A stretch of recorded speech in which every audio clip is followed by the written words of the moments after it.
नेपालको राष्ट्रिय राजनीति अलि असहज र अस्वाभाविक ढङ्गले अगाडि जाँदैछ, गइराखेको छ। त्यस्तो विशेष परिस्थिति र भर्खरै अदालतको एउटा निर्णयद्वारा एकीकृत बनेर अन्तिम चरणमा पुगेको नेपाल कम्युनिस्ट पार्टी नेकपालाई एकता पूर्वको स्थितिमा पुर्याउने बडो अनौठो फैसला पछि जे परिस्थिति बन्यो र सर्वोच्चको फैसलालाई स्वीकार्ने सहमति नभए पनि सर्वोच्च भनेको सर्वोच्च नै हो भन्ने चलन छ, हो पनि त्यो फैसलालाई स्वीकार गरेर अहिले माओवादी केन्द्र एमाले फेरि नयाँ ढङ्गले अगाडि बढ्ने जमर्को गरिरहेको बेलामा तपाईहरु पनि त्यही फैसलालाई हेरेर टेकेर नेपाल राष्ट्रिय उद्योग व्यापार संगठनको यो प्रशिक्षण र भेला आयोजना गर्नुभएको छ। त्यसकारण यो देशको विशिष्ट राजनीतिक परिस्थितिमा आयोजित प्रशिक्षण र भेला भएको हुनाले यसले त्यसलाई ठिक ढङ्गले विश्लेषण गर्ने र आउने दिनको लागि आफ्नो सही दिशा योजना र कार्यक्रम बनाउन सफल हुनेछ भनेर म विश्वास पनि व्यक्त गर्न चाहन्छु, तपाईहरुलाई शुभकामना पनि भन्न चाहन्छु। यद्यपि प्रारम्भमै म के कुरा पनि राख्न चाहन्छु भने हाम्रो पार्टी अब आफ्नै पार्टी संरचनालाई पनि कसरी लैजाने, एकता पूर्वको संरचना भनेको त हाम्रो त्यति बेला माओवादी केन्द्रको अर्कै थियो। हामी त्यति बेला पनि एकताको एउटा विशिष्ट परिस्थितिबाट गुज्रेका थियौँ। त्यही संरचनालाई जस्ताको तस्तै पुनर्जीवित गर्ने या एकता प्रक्रियामा हामीले खडा गरेको फेरि नयाँ संरचनालाई आत्मसात गर्दै त्यसलाई परिमार्जन र सुदृढ गरेर लैजाने या अर्को कुनै मोडालिटी को खोजी गर्ने भन्ने बारेमा हामी पार्टी केन्द्रीय समितिमा छलफलमै छौं र मूलभूत रूपमा अहिलेसम्म हामी एकता प्रक्रियामा जाने बेलामा जुन संरचना लिएर गयौं, नेकपा माओवादी केन्द्रको तर्फबाट 200 जना केन्द्रीय सदस्य र नेकपा एमालेबाट 241 जना केन्द्रीय समिति लिएर हामी 441 भएर अनि दुईटा अध्यक्ष निर्वाचित गर्ने, स्थायी समिति बनाउने र त्यसलाई नै केन्द्रीय समिति घोषणा गर्ने जो कुरा गरिएको थियो त्यसैलाई टेकेर अगाडि बढ्ने बारेमा हामीले अस्ति केन्द्रीय समितिको बैठक पनि बस्यौं र पार्टीका आफ्नै चाहिँ भातृ संगठनहरू, विभिन्न जनवर्गीय संगठनहरू या पार्टीका सहयोगी संगठनहरू जस्तो कि तपाईहरुको यो नेपाल राष्ट्रिय उद्योग व्यापार संगठन, यो सिधै पार्टीको निर्देशनमा चल्ने भन्दा पनि पार्टीको सहयोगी संगठनको रूपमा पार्टीसँग कोअर्डिनेसनमा चल्ने एउटा स्वायत्त संगठन भनेर भनिएको छ। तपाईहरुले यो आयोजना गर्नुभयो भेला, एकता प्रक्रियामा संलग्न कतिपय साथीहरू यहाँ छुटेको भन्ने कुरा पनि मैले आउँदै गर्दा सुने। हामी ती सबैलाई पनि समेट्ने संरचना के हुन सक्छ? यो संगठन जसलाई तपाईहरुले 65 जिल्लामा विस्तारित भएको छ र अझ नगर र गाउँपालिका स्तरसम्म पनि लैजाने प्रयास भइराखेको छ भनेर भन्नुभएको छ। यो खुसीको कुरा हो, यो सन्तोषको कुरा पनि हो। यसलाई सुदृढ गर्ने प्रक्रिया र अरु चाहिँ संगठन या त्यस खालका व्यवसायी साथीहरू सबैलाई पनि समेट्ने संरचना के हुन सक्छ भन्ने बारेमा पनि तपाईहरुले पनि छलफल गरेर पार्टीलाई फिडब्याक दिन आवश्यक छ र पार्टीले पनि यो बारेमा सोच्दैछ। यो कुरा पनि तपाईहरुलाई म सुरुमै जानकारी गराउन चाहन्छु। तर यहाँ तपाईहरु जुन उत्साहको साथ उपस्थित हुनु भएको छ र फेरि एउटा दृढताको साथ यसलाई देशव्यापी रूपमा विस्तार गर्ने र सुदृढ गर्ने जो जमर्को गर्नुभएको छ त्यो चाहिँ राम्रो कुरा हो। त्यस अर्थमा तपाईँहरूको यो उत्साहको र तपाईँहरूको आत्मविश्वास र देशव्यापी रूपमा यसलाई विस्तार गर्ने र सुदृढ गर्ने तपाईँहरूको सङ्कल्पको चाहिँ म सम्मान गर्दछु पार्टीको तर्फबाट, मेरो तर्फबाट। र म विश्वास व्यक्त गर्न चाहन्छु कि तपाईँहरूले उद्योग व्यापार सङ्गठन र उद्योग व्यापारको क्षेत्रमा एउटा प्रगतिशील, देश सुहाउँदो, अहिलेको परिस्थिति सुहाउँदो नीति योजना कार्यक्रम मार्फत राष्ट्रिय पुँजीको विकास गर्ने, रोजगारी सृष्टि गर्ने र व्यापार विविधीकरण गर्दै आत्मनिर्भर अर्थतन्त्रको जगेर्ना गर्ने कुरामा तपाईँहरूले महत्त्वपूर्ण भूमिका खेल्न सक्नुहोस्। तपाईँहरूले महत्त्वपूर्ण भूमिका खेल्नु पर्दछ। म यस सन्दर्भमा के मात्रै भन्न चाहन्छु भने हामी नेपाल हाम्रो भू राजनैतिक अवस्थितिको कारणले पनि केही चुनौतीहरू र केही अवसर सहितको देश छौँ। हाम्रो भू राजनैतिक अवस्थिति एकातिरबाट चुनौती जस्तो देखिन्छ, दुईटा विशाल छिमेकीहरूको बिचमा हुनु, दुईटा विशाल अर्थतन्त्रको बिचमा एउटा सानो भूगोल र एउटा कमजोर अर्थतन्त्र भएको देश हुनु आफैमा एउटा चुनौती हो भने हामीले सही नीति, सही नेतृत्व र योजना कार्यक्रम बनाउन सक्यौँ भने यो चुनौतीलाई अवसरमा बदल्न सकिने पुरै सम्भावना भएको देश पनि नेपाल हो। कुनै पनि देश कति धेरै स्वाधीन हुन्छ, कति स्वतन्त्र हुन्छ र उसले आत्मनिर्णयको अधिकारको कति धेरै उपयोग गर्न सक्छ भन्ने कुरा उसको अर्थतन्त्रको स्थिति कस्तो छ, ऊ आर्थिक रूपले कति स्वतन्त्र छ, कति आत्मनिर्भर छ, या कति विकासको कुन चरणमा छ र विकासको कुन गतिमा छ भन्ने कुरामा भर पर्दो रहेछ। आर्थिक रूपले सबल, स्वतन्त्र, आत्मनिर्भर र विकासको एउटा नयाँ गति पक्रेको देश छ भने त्यो राष्ट्रिय रूपले त्यति नै धेरै स्वाधीन र आफ्नो बारेमा आफैले फैसला गर्न त्यति नै धेरै स्वतन्त्र हुने रहेछ। यदि कमजोर छ भने, आर्थिक रूपले कमजोर छ भने उसको स्वतन्त्रता पनि सीमित हुन्छ।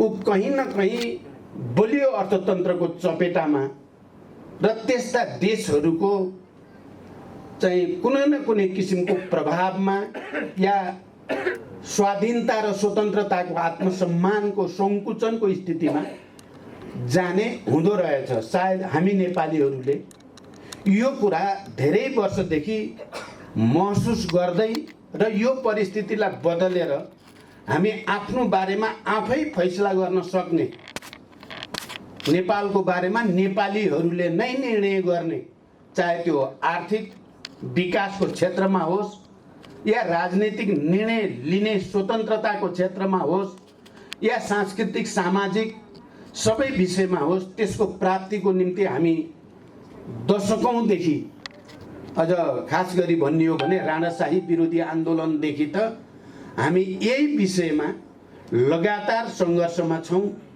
र तपाईँ व्यवसायी साथीहरूलाई यो कुरा अझ बढी थाहा छ। कार्ल मार्क्सले एकचोटि दर्शनको बारेमा कुरा गर्दा गर्दै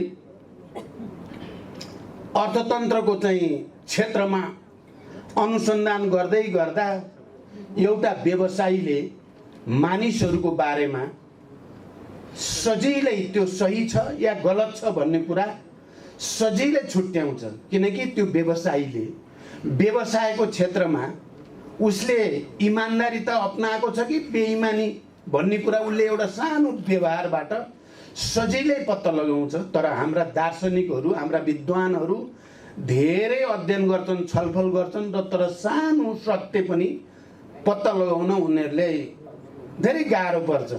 उनीहरू किताबमा खोज्दा खोज्दा खोज्दा सत्य के हो भन्ने कुरा पत्ता लगाउँदैनन्, तर व्यापार व्यवसायमा लागेका मानिसहरूले सच्चाइ के हो र के होइन, इमान्दार को हो र को होइन भन्ने कुरा सजिलै व्यवहारबाट पत्ता लगाउँछन् भने जस्तै तपाईहरू राष्ट्रिय अर्थतन्त्रको विकास गर्ने, राष्ट्रिय पुँजीको विकास गर्ने, देशभित्रै उद्योग धन्दाको विकास गर्ने, आफ्नो पुँजी विदेश पलायन नहोस्, देशभित्रै लगानी गर्ने भनेर लाग्नु भएकाहरूको हालत के छ? तपाईहरुले के भोगिराख्नु भएको छ? र अरू विदेशीको दलाली गर्ने, राज्यलाई कुनै न कुनै रूपले किनबेच गर्ने र त्यस्ता दलाल पुँजीपतिहरू या नोकरशाह पुँजीपतिहरूको स्थिति के छ भन्ने कुरा तपाईहरुले आफ्नो जीवन व्यवहारमा सजिलै भोगिराख्नु भएको छ। तपाईहरुले रात दिन मेहनत गर्दा पनि चाहिँ राष्ट्रिय पुँजीको विकास गर्न के कस्ता व्यवधानहरूको सामना गर्नु परेको छ, दलाल पुँजीको शोषण उत्पीडनले कसरी तपाईहरुलाई गाँजेको छ, जकडेको छ, पीडित बनाएको छ भन्ने कुरा तपाई व्यवसायी साथीहरूले सबभन्दा बढी व्यवहारिक रूपमा बुझ्नु भएको छ भन्ने म ठान्दछु। र यसका विरुद्ध सङ्घर्ष कसरी गर्दा सबभन्दा बढी प्रभावकारी होला, राष्ट्र स्वाधीन होला, आत्मनिर्भर होला, नेपाली युवाहरूले देशभित्रै रोजगारीको वातावरण पाउलान् भन्ने बारेमा उपायको खोजी गर्नेमा पनि तपाई व्यवसायी साथीहरू नै सबभन्दा बढी त्यसको बारे बताउन सक्नुहुन्छ। तपाईहरुले पार्टीलाई, पार्टीको नेतृत्वलाई पनि त्यस्ता उपायहरू के हुन सक्छ, कसरी हामी जान सकिन्छ भन्ने बारेमा सुझाव दिन सक्ने र सही सुझाव दिन सक्ने ठाउँमा पनि तपाईहरु हुनुहुन्छ, जसले देशलाई माया गर्छ, जसले देशको स्वतन्त्रता र आत्मसम्मानको निम्ति, स्वाधीनता र अखण्डताको निम्ति प्राणभन्दा प्यारो ठान्छ। त्यस्ता व्यवसायीहरू जसको दृष्टिकोण प्रगतिशील छ, त्यस्ता व्यवसायीहरूले नै पार्टी र नेतृत्वलाई पनि सही सुझाव दिएर देशलाई सही नेतृत्व दिने वातावरण बनाउन सक्नुहुन्छ। म तपाईहरुबाट यो कुरामा पनि अलि ठोस सुझावको पनि म अपेक्षा गर्दछु र तपाईहरुको यो प्रशिक्षण र यो भेलाबाट त्यस खालका सुझावहरू आउन्। पक्कै पनि हामीले लामो सङ्घर्ष, धेरै नेपालीहरूको बलिदान पछि हामी अहिले सङ्घीय लोकतान्त्रिक गणतन्त्रमा छौँ र यो सङ्घीय लोकतान्त्रिक गणतन्त्र हाम्रो यो चाहिँ यसको मौलिकता भनेको समावेशिता भनिएको छ।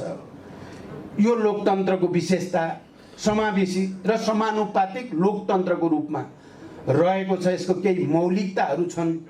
मौलिक अधिकारको सन्दर्भमा शिक्षा, स्वास्थ्य, रोजगारी जस्ता विषयलाई मौलिक अधिकारको क्षेत्रमा राखिएको छ र अर्थतन्त्रको विकासको दृष्टिकोणले निजी, सार्वजनिक र सहकारीको समायोजनबाट, तीनटै क्षेत्रको सही समायोजनबाट नै नेपालको अर्थतन्त्र समाजवाद उन्मुख बनाउन सकिन्छ।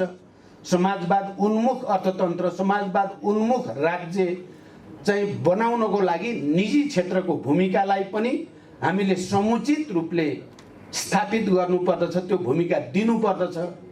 सार्वजनिक क्षेत्र र निजी क्षेत्रको बीचमा राम्रो कोअर्डिनेसन, समायोजन, सहकार्य, सहयोग, अभिवृद्धि हुनुपर्दछ र सहकारी क्षेत्रलाई पनि सामाजिक न्याय स्थापित गर्ने, समतामूलक समाज निर्माण गर्ने, समाजवादको भ्रूणहरू तयार पार्ने ढङ्गले त्यसलाई पनि योसँग जोड्नुपर्छ भन्ने परिकल्पना हामीले संविधान निर्माण गर्ने बेलामा गरेका छौँ। तर विडम्बना के छ भने लामो समयदेखि राज्यले निजी क्षेत्रलाई आफ्नो विरोधी जस्तो, आफ्नो लागि बाधक जस्तो ठान्ने र अनि उनीहरूलाई निचोरेर उनीहरूबाट बढीभन्दा बढी राज्यले र राज्यमा काम गर्ने कर्मचारीले फाइदा उठाउने रूपमा लामो समयदेखि चलेर आएको छ। त्यहाँ त्यो संस्कार चाहिँ रातारात बदलिने, संविधानमा प्रोभिजन राख्ने बित्तिकै, राजनैतिक परिवर्तन र राजनीतिक घोषणा बाहिर आउने बित्तिकै सयौं वर्षदेखि बसेको त्यो संस्कार व्यवसायीहरूलाई, उद्योगीहरूलाई राष्ट्रिय पुँजीपतिहरूलाई कहीँ न कहीँ राज्यलाई ठग्नेहरूको समूह हो यो भनेर सोच्ने र तिनलाई जति निचोर्न सक्यो, जति अँठ्याउन सक्यो त्यति राम्रो हुन्छ भन्ने संस्कार जो बसेको छ त्यो बदल्न हामीलाई केही समय लाग्ने, केही सङ्घर्ष गर्नुपर्ने त महसुस भएकै छ।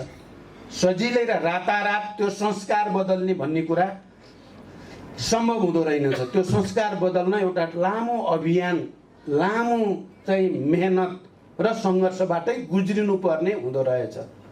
र राज्यको त्यस खालको चरित्र, अलि निरङ्कुश, अलि सामन्ती र केही गरी खान्छौँ भन्नेहरूलाई विरोधी देख्ने मानसिकताको कारणले फेरि व्यवसायीहरूमा पनि मैले अघि भने जस्तो दलाल र नोकरशाहीपनको विकास हुने, राज्यलाई मौका पाए ठगिहाल्न पाए हुन्थ्यो। यिनले हामीलाई जताबाट पनि निचोर्नै खोजिया हुनाले यिनलाई पनि हामीले मौका पायो भने कर चोरी गरेर हुन्छ, कर ठगेर हुन्छ, कुनै तरिकाले भोलिन्टियरली सहयोग गर्नेतिर भन्दा त्यहाँ पनि एउटा नकारात्मक सोच र नकारात्मक प्रवृत्ति विकास भएर आएकै छ। हामीले यी दुईटै प्रवृत्तिका विरुद्ध हामी एउटा प्रगतिशील राज्य, एउटा यस्तो राज्य जहाँ राज्यलाई बलियो बनायो भने सबै राष्ट्रिय पुँजीपतिहरू, व्यवसायीहरू, रोजगारदाताहरू सबैको हितको संरक्षण हुन्छ। सबै निजी व्यवसायीहरू चाहिँ ले राम्रो विकास गरे, प्रगति गरे भने मात्रै राज्य पनि बलियो हुन्छ भन्ने सोच, यो एक अर्काको सहयोगी, एक अर्काको पूरक, कम्प्लिमेन्ट्री हुने सोचको विकास गर्न जरुरी छ। र यो विकास गर्ने अभियानमा पनि तपाईँ हामीले नै चाहिँ नेतृत्व लिनु छ, हामीले नेतृत्व लिनु पर्दछ। साथीहरू, अहिले मैले सुरुमा भने यो तपाईहरुको भेला प्रशिक्षण जस्तो बेला आयोजित छ, यो नेपालको राजनीतिमा एकचोटि फेरि असहज र अस्वाभाविक ढङ्गले जाने परिस्थिति जो बनेको छ, त्यस्तो बेलामा यो आयोजित छ भने मैले हामीले सपना देखेको संविधान बनाउने बेलामा निजी क्षेत्र, सार्वजनिक क्षेत्र र सहकारी क्षेत्रको समायोजनबाट सिंहदरबारको अधिकार गाउँ घरमा पुर्याइदिइसकेपछि, गाउँपालिका नगरपालिका हुँदै प्रदेश संघीयता मार्फत पुर्याइसकेपछि विकासको एउटा नयाँ गति पैदा हुनेछ, सामाजिक न्याय सहितको एउटा गति पैदा हुनेछ भन्ने हामीले सपना देखेको हो। र पछिल्लो चरण संविधान घोषणा त्यस अनुसारको गरिसकेपछि नेपालमा राजनीतिक स्थायित्व र विकासको निम्ति भनेर फेरि अस्थिरता नहोस्, फेरि अराजकताको स्थिति पैदा नहोस् भनेर हामीले नेपालमा वामपन्थी जनमत निकै लोकप्रिय जनमत छ, व्यापक जनताको आकर्षण वामपन्थतिर छ, त्यो राम्रो कुरा हो। प्रगतिशीलतातिर चाहिँ जनताको आकर्षण समर्थन हुनु राम्रो कुरा हो। त्यो स्थितिमा देशमा अब संविधान घोषणा भएपछि राजनीतिक स्थायित्व र विकासको निम्ति कम्युनिस्टहरूको बीचको एकता भइदियो भने एउटा बलियो जनव्यापी कम्युनिस्ट पार्टी र त्यसको नीति चाहिँ सामाजिक न्याय र प्रगतितिरको नीति, आत्मनिर्भर राष्ट्रिय अर्थतन्त्रको विकास गर्ने नीति अनि समृद्ध नेपाल निर्माण गर्ने सपना देखेर नै तपाईहरुलाई थाहा छ हामीले र अझ मैले भन्दा त मैले नै अब यो शान्तिपूर्ण र प्रतिस्पर्धाको राजनीतिबाट संविधान कार्यान्वयन गर्दै समाजवादतिर जाने नै भइसकेपछि अब अलग अलग पार्टी बसिराख्न जरुरी छैन भनेर दुईटा मूलधारका दुईटा पार्टी र अरूलाई पनि अपिल गर्दै एकताको प्रस्ताव, गठबन्धनको प्रस्ताव मैले गरेँ। तपाईहरुलाई यो कुरा राम्रो थाहा छ। तपाईहरु मध्ये धेरै साथीहरु त्यति बेला गठबन्धन भयो, वाम गठबन्धन भएर चुनाव हुने भयो भन्दा उत्साहित भएर मलाई उत्प्रेरित गर्ने र छिटो पार्टी एकता पनि होस् भनेर शुभकामना दिने धेरै साथीहरु तपाईहरु मध्ये हुनुहुन्छ, म चिन्छु पनि। देशैभरि खुसियाली पनि छायो। साँच्चै अब देशमा अस्थिरता र अराजकताको स्थितिको अन्त्य हुने भयो। अब देशमा विकास, समृद्धि, सुशासन, पारदर्शिताको विकास हुने भयो। अब रोजगारी, बढीभन्दा बढी रोजगारी सृष्टि गर्ने वातावरण बन्ने भयो। अब कृषिमा आधारित, किनकि नेपाल कृषि प्रधान देश छ र हामी कहाँ यहाँ पोटेन्सियल भनेको कृषिमा आधारित उद्योग नै हो। हाम्रो आफ्नै कच्चा पदार्थ, हाम्रो आफ्नै परम्परा र आधुनिकताको सम्मिश्रणबाट उद्योगहरू, कुटीर उद्योगदेखि ठुला उद्योगसम्म स्थापित गर्न सकिने क्षेत्र भनेको कृषिकै क्षेत्र हो। र हाम्रो जडीबुटी, वन, पानी, यो सबै चिजको समुचित सदुपयोगद्वारा विकासको एउटा नयाँ गतिको सपना हामीले देखेका थियौँ। जति बेला हामी गठबन्धन र पार्टी एकता गरेर यो देशमा कायापलट गर्ने हो, विकासकै निम्ति अब हामी सबै समर्पित हुने हो भनेर जे गरियो, निकै ठुलो सपना हामीले देखेको हो। तपाईहरुलाई यो कुरा राम्रो थाहा छ। तर यो कुरा ती मानिसहरूलाई मन परेको थिएन। पहिलो कुरा त संघीय लोकतान्त्रिक गणतन्त्रको संविधान बनेकै कुरा मन परेको थिएन। समावेशी लोकतन्त्र, यो देशका सबै उत्पीडित वर्ग, जाति, क्षेत्र, लिङ्ग, समुदाय सबैलाई पनि सम्मान दिने, तिनीहरूको पनि प्रतिनिधित्व राज्यमा सुनिश्चित गर्ने, यो कुरा एक थरी मान्छेलाई पटक्कै मन परेको थिएन।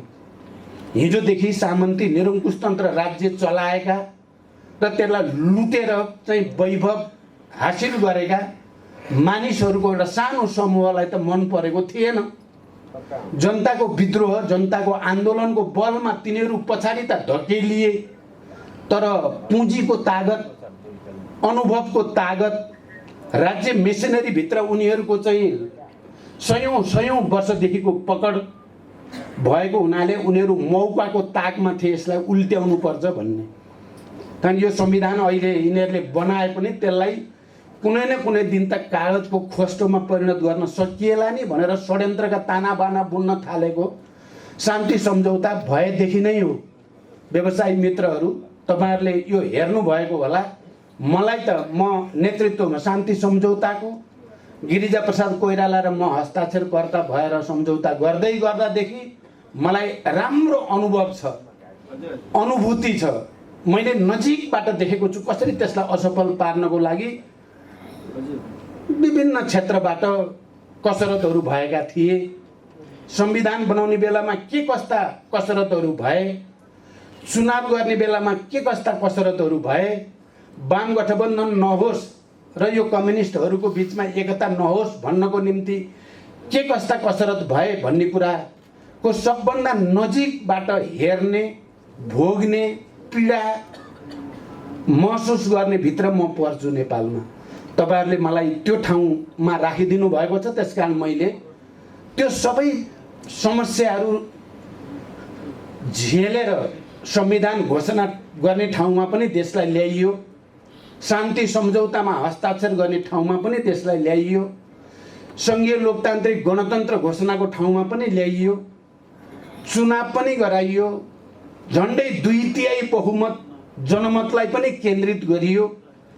तर ती शक्ति र तत्त्वहरू जो यो प्रक्रियाबाट चाहिँ बेदखल भएका थिए, आफ्नो स्वर्ग उनीहरूमाथि धावा बोलिएको थियो, तिनीहरू जो पहिलो दिनदेखि नै षड्यन्त्रमा थिए, अहिले त्यो षड्यन्त्र कम्युनिस्ट पार्टी भित्रैबाट, हाम्रै पार्टी भित्रै चाहिँ आफ्नो दलाल तयार पार्न सफल भए उनीहरू।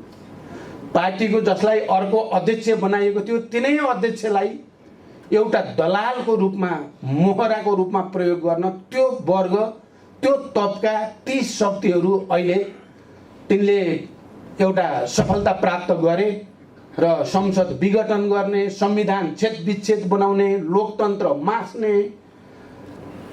त्यो हुन त हामीले अघि उद्घोषक मित्रले भने जस्तो हामी जनताको बीचमा गयौँ, यहाँ प्रतिक्रान्ति हुँदैछ, प्रतिगमन हुँदैछ, जनताले दशकौं लामो सङ्घर्षबाट प्राप्त भएका उपलब्धिहरूको अपहरण हुँदैछ, बलात्कार हुँदैछ भन्यौँ र जनताले त्यसलाई सुन्यो देशव्यापी अभियान भयो, लाखौं लाख जनता सडकमा आउने स्थिति बन्यो र अन्ततः सर्वोच्चले सरकारको त्यो विघटनको घोषणालाई खारेज गर्यो, पुनर्स्थापना भयो। त्यहाँसम्म त हामी नेपाली जनता फेरि एकचोटि एउटा ब्याटल जितेकै हो, तर अहिले पनि ढुक्क हुने स्थिति छैन। अर्को त्यही अदालतको अर्को निर्णय फेरि चाहिँ त्यसको ठिक उल्टो तपाईँ हेर्नुभयो भने संसद पुनर्स्थापना गर्दा त्यही अदालतको इजलासले, संवैधानिक इजलासको पूर्ण इजलास जस्तै हो, उसले चाहिँ यो सरकारलाई 76-1 को सरकार भनेर घोषणा गरेको छ र त्यही अदालतको 2 जना न्यायाधीशको इजलासले फेरि यो 76-2 को हो भनिदिएको छ र 76-2 को बनाइदिएको छ। विडम्बना। यो स्वाभाविक होइन, यो बडो अस्वाभाविक ढङ्गले यी चिजहरू आएका छन्। हामी गम्भीर छौँ, हामी सतर्क पनि छौँ। म तपाईँ व्यवसायी साथीहरूलाई यो विषयलाई गहिरो गरी चिन्तन गर्न, विचार गर्न, किन तपाईँ हामी सबैको भाग्य भविष्य, यो राष्ट्रकै भाग्य भविष्य, हाम्रा भावी सन्ततिहरूको भाग्य भविष्य अहिले फेरि एकचोटि जोखिममा परेको छ, धरापमा पारिएको छ। नेपालीहरूको आत्मनिर्णयको अधिकार फेरि एकचोटि जोखिममा छ, धरापमा छ। हामी केही समयदेखि हाम्रो बारेमा अब निर्णय गर्न सक्ने भइयो भन्ने आत्मगौरव महसुस गर्थे मैले।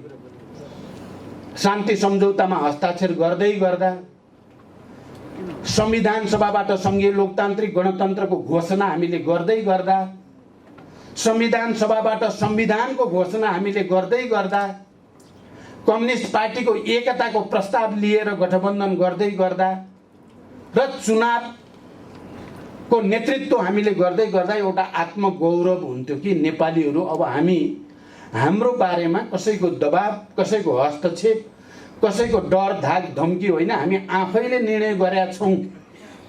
हामी आफैले निर्णय गर्न सक्नु, निर्णय गरेर परिणाम पनि निकाल्न सक्नु हाम्रो लागि राष्ट्रिय गौरवको, तपाईँ हामी सबैको लागि आत्मगौरवको विषय हो।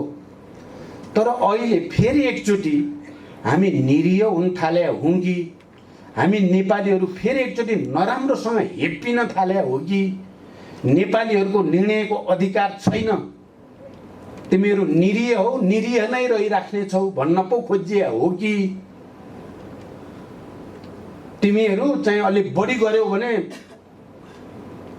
परिणाम भोग्न तयार हो भनेर हामीलाई धम्की पो आउन थाले हो कि तिमीहरू आफ्नो बारेमा निर्णय गर्न पाउँदैनौ, हामी गरिदिन्छौँ तिमीहरूको निर्णय, तिमीहरूले मान्न मात्रै पर्छ भनेर आदेश पालक बनाउन पो खोजिएको हो कि भने जस्तो लाग्छ। तपाईँहरूलाई कतिको लाग्छ मलाई थाहा छैन। म नेतृत्वमा हुनुको नाताले मलाई अलि बढी लागेको जस्तो, अलि बढी छटपटी, अलि बढी पीडाबोध चाहिँ भएको स्थिति छ। तर यसको अर्थ सबै सिद्धियो, बर्बाद भयो भन्न मैले खोजेको बिल्कुलै होइन। जसरी संसद भङ्ग भयो, त्यो संसद मात्रै भङ्ग भएको थिएन, त्यो संविधानलाई कागजको खोस्टो बनाएर च्यात्ने दुस्साहस थियो त्यो। र पहिलोचोटि संविधानमा सार्वभौम भएका नेपाली जनताको सार्वभौम अधिकारको अपहरण थियो त्यो। त्यो सामान्य पहिला पहिला जस्तो मध्यावधि गर्ने भन्ने मात्रै कुरा होइन यो। हामीले त्यही भन्यौँ, नेपाली जनताले त्यसैमा साथ दियो र अहिले हामी त्यसमा सफल भयौँ। तर अझै पनि खतराको कालो बादल मडारिराखेकै छ आकाशमा। नेपाली जनताले आफ्नो चनाखोपनलाई, आफ्नो राजनैतिक चेतनालाई डरो बनाउँदै एकताबद्ध भएन भने खतरा हुन पनि सक्छ। नेपालीहरूलाई निरीह हो तिमीहरू भनेर बनाउने चाहनाहरू पुरा हुन पनि सक्छन्। त्यसकारण आज तपाईँहरूले नेपाल राष्ट्रिय उद्योग व्यापार सङ्गठनको यो प्रशिक्षण भेलामा यो विषयमा पनि विचार गर्नु होला र केही निर्णय लिनु होला। हामी राष्ट्रिय पुँजीको विकास गर्ने, व्यापार विविधीकरण गर्ने, रोजगारी सृष्टि गर्ने, कृषिमा आधारित उद्योगहरूको स्थापना गर्ने, हाम्रो प्राकृतिक साधन स्रोतको सदुपयोग गर्ने र नेपाली जनतालाई छिटोभन्दा छिटो राम्रोभन्दा राम्रो तरिकाद्वारा बढीभन्दा बढी राहत दिने भन्ने जो सपना हो हाम्रो, यो सपनामाथि तरबार उजाइँदै त छैन कतै, र त्यसलाई खबरदार गर्ने बारेमा पनि तपाईहरुले विचार गर्नु होला। हामी नेतृत्व तहमा पार्टीहरूको बीचमा लगातार छलफलमा छौं। अहिले पनि प्रतिगमनका विरुद्ध, प्रतिक्रान्तिका विरुद्ध, राष्ट्रिय पुँजी र अर्थतन्त्रको विकासका विरुद्ध, दलाल पुँजी र नोकरशाही पुँजीको एकाधिकार कायम गर्ने षड्यन्त्रका विरुद्ध हामी सङ्घर्षमा अहिले पनि छौं। तपाईहरुले त्यसमा संगठित रूपमा, संस्थागत रूपमा तपाईहरुको साथ हामीलाई चाहिन्छ। तपाईहरुको साथ नभइकन हामी सफल भइराख्ने भन्ने कुरा पनि हुन सक्दैन। मैले तपाईहरुलाई अपिल गर्न चाहेको मुख्य विषय पछिल्लो चोटि मैले जे भने त्यही नै हो, किनकि आजको देशको स्थिति त्यस्तै नै छ। नेपालीले जित्ने हो कि होइन भन्ने कुरा, नेपालीले आफ्नो निर्णयको अधिकार आफै राख्न सक्ने हो कि होइन भन्ने प्रश्न एकचोटि फेरि टड्कारो भएर तपाईँ हाम्रो अगाडि खडा भएको छ। त्यो प्रश्न, त्यसको जवाफ हामी नेपालीहरू सक्षम छन् आफ्नो बारेमा निर्णय लिन भन्ने कुरा एकचोटि फेरि देखाउनु पर्ने छ। यो विषयमा विचार गर्नु होला। अब अहिले भर्खरै हाम्रो थाई समिति सदस्य मेरो सहयोद्धा कमरेड जनार्दन शर्मा प्रभाकरले केही कुरा राख्नु भएको छ। उहाँले कुरा मात्रै राख्नु भएको छैन, उहाँले समाजवादी अर्थतन्त्रको हाम्रै मौलिकतामा, हाम्रै साधन स्रोतको सदुपयोग गरेर भ्रूणको रूपमा आफ्नो निर्वाचन क्षेत्र रुकुम जिल्लामा केही प्रयास उहाँले गर्नुभएको छ। म एकचोटि निरीक्षणमा जाँदैछु। हामीलाई थाहा छ हिजो चीनमा कृषिको आधुनिकीकरण गर्न अथवा कृषि उत्पादनको वृद्धि गर्न ताचाईबाट सिकौँ भन्ने, उद्योगमा ताचिङबाट सिकौँ भन्ने एउटा अभियान चलाउने एक जमानामा त्यो थियो र त्यो विश्वव्यापी रूपमा जान्थ्यो।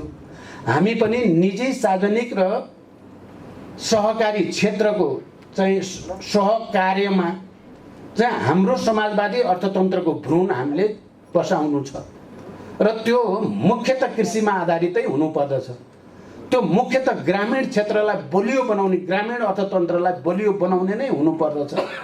मलाई मेरा हिजोका सहपाठी साथीहरूले पनि पटक पटक मेरो ध्यानाकर्षण गर्नुभएको छ। कृषिमा आधारित कृषि उत्पादनको वृद्धि, आधुनिकीकरण, व्यवसायीकरण, यान्त्रिकीकरण कसरी गर्ने, चक्लाबन्दी गरेर खेतीलाई उद्योगको रूपमा कसरी अगाडि बढाउने, कृषिमा आधारित उद्योगहरूमा कसरी प्रमोट गर्ने, थुप्रै सुझावहरू छन्।